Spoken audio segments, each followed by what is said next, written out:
Ladies and gentlemen, we often believe that the right words will fix everything, that if we just say it the right way, express ourselves clearly enough, or craft the perfect message, we'll be understood, valued, and loved.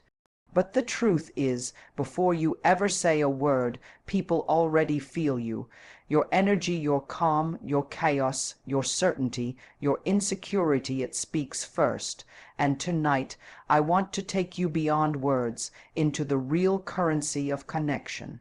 The unspoken, the felt, the undeniable force that tells the truth even when your lips are silent. Let's talk about why energy, not words, leaves the deepest impact. When someone truly adds value to your life, their absence is naturally felt. This is the truth that many people overlook when they try to make someone miss them through tactics or emotional games. The difference lies in what you give when you're present, not how long you can stay silent, not how long you withhold a message, and definitely not by pretending you don't care when you actually do. You're not missed because you've gone quiet. You're missed because when you were around, there was something about you that mattered. Value doesn't shout. It doesn't demand attention. It's quiet confidence. It's the way you carry yourself, the way you make someone feel, and the standard you hold yourself to. When you are valuable emotionally, mentally, energetically, people feel your presence. They may not always acknowledge it in the moment, but they notice it the second it's gone. That feeling doesn't come from manipulation or pretending to be less available. It comes from how you showed up fully, honestly, and with integrity, and how you walked away with grace when you realized you were giving more than you were receiving. The kind of value that creates absence isn't loud or dramatic. It's found in moments of real connection, in how you listen, how you support, how you respect your own time. It's found in your ability to challenge someone to be better without ever needing to say it outright. When you're someone who stands for truth, for consistency, for boundaries, you become irreplaceable. Because people come across attention every day, what they rarely encounter is depth, authenticity.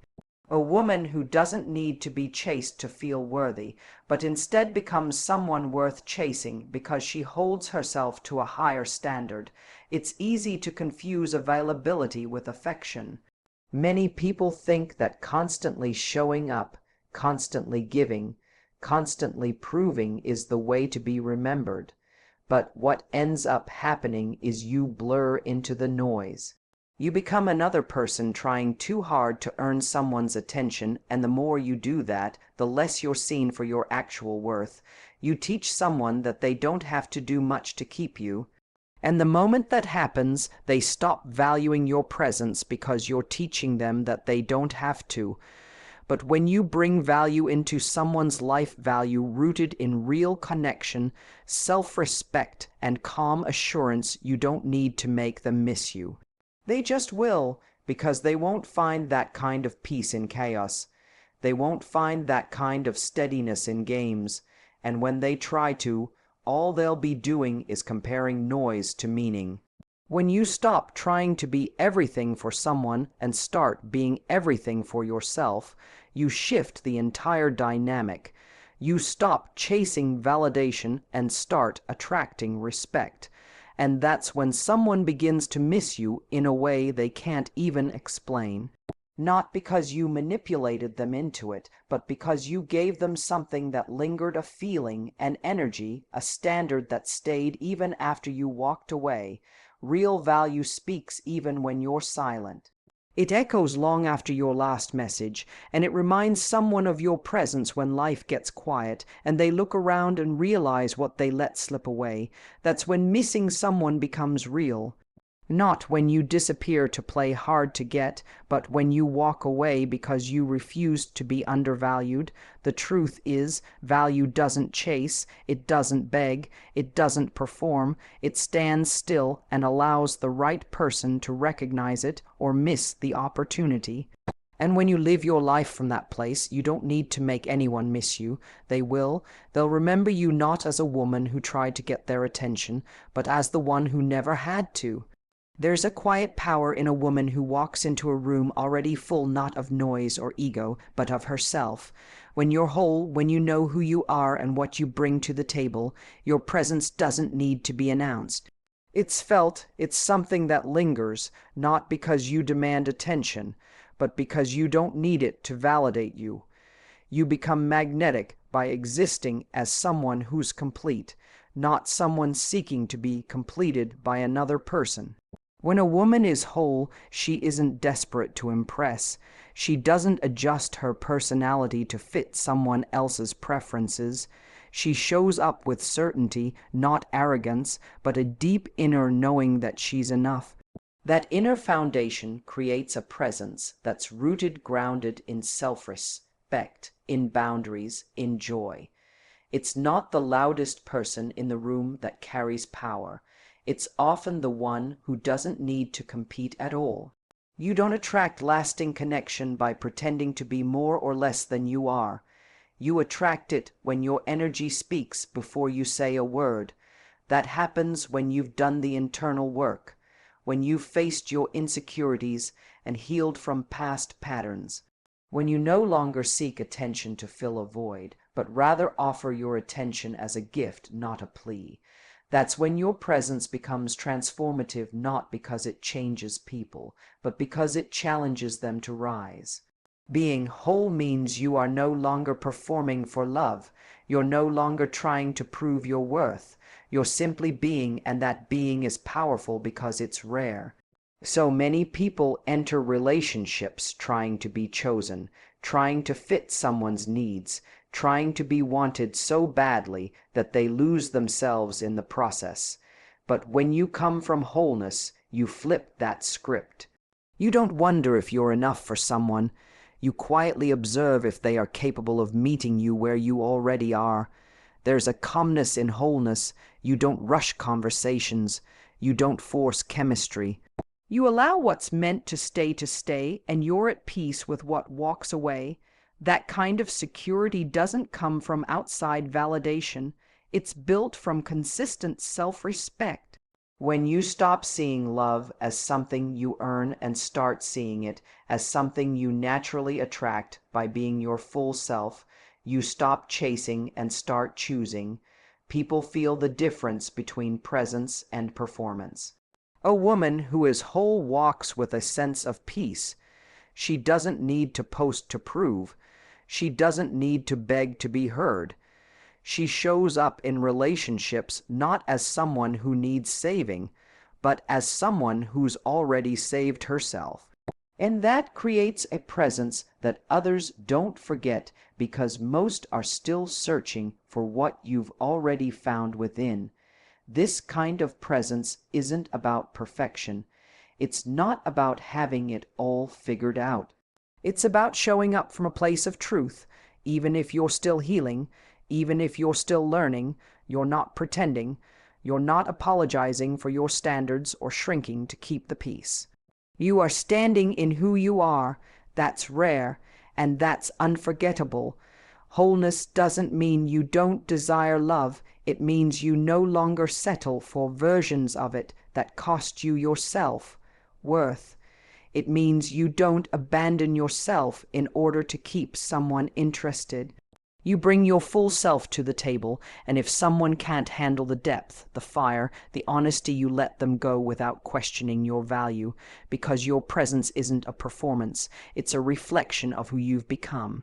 In a world full of people trying to be noticed, being whole allows you to be felt, and that is what makes your presence powerful, not because you're seeking attention, but because you've mastered the art of not needing it. There's something about energy that lingers long after words fade. You can tell someone 1,000 times that you're confident, but if your energy is anxious, uncertain, or desperate, that's what they'll feel. People may not always remember exactly what you said, but they will remember how you made them feel, and that feeling is born from energy, not language. In every interaction, your energy speaks first. It walks into the room before you do. It colors your tone, your posture, your presence, and it reveals more about you than any carefully chosen sentence ever could, Words are easy to manipulate. People can say all the right things. They can talk about boundaries while constantly crossing their own. They can say they're strong while bending for someone's bare minimum. But energy doesn't lie. It's the most honest part of you. It's the vibe you give off without trying, and it's what people respond to on a gut level, even if they don't consciously understand it. Think about the people you've met in your life who seem to glow without effort. Maybe they weren't the loudest, the flashiest, or the most polished, but something about them pulled you in. That something was energy. It was the calm in their voice, the way they looked you in the eye, the way they were fully present with you. They didn't need to convince you of their worth. You just felt it, and just like that, you remember them not because they said anything unforgettable, but because their energy made an impact. In relationships, this truth becomes even more powerful. You might be texting him the right things, saying everything a hive, Al, you woman, should say. But if the energy behind it is anxious, if it's coming from a place of fear, need, or emotional chaos, it creates dissonance. On the surface, you're saying you're fine, but your energy is saying, please don't leave me, please pick me, please validate me, and that underlying energy is what people pick up on the most. That's what affects attraction. That's what shifts dynamics, not the carefully crafted words, but the vibe behind them. On the other hand, when your energy is grounded, when it says, I know who I am, I'm not here to prove anything, I'm here to connect, not to perform, everything changes. Your words carry weight because they're backed by authenticity. Your silence becomes powerful because it's not passive. Aggressive, it's intentional. It says, I don't chase what's unsure about me. That kind of energy doesn't demand attention. It attracts it. The way you carry yourself, the calm you bring into a conversation, the certainty in your actions, those are all forms of communication, and they often speak louder than anything you could ever say. You can write essays trying to explain your side, your pain, your intentions. But if your energy contradicts your words, no amount of explaining will fix the imbalance. That's why the most powerful moments in relationships don't always happen in long conversations. Sometimes it's the quiet strength in your boundary, the stillness in your decision to walk away, the unwavering calm in the face of someone else's chaos. People are drawn to energy that feels safe, expansive, and sincere. They may not know how to articulate it, but they know when they feel it. They know when your presence brings peace rather than tension. They know when you're fully in your power, not by the words you say, but by the energy you embody. And that is what leaves a lasting impression.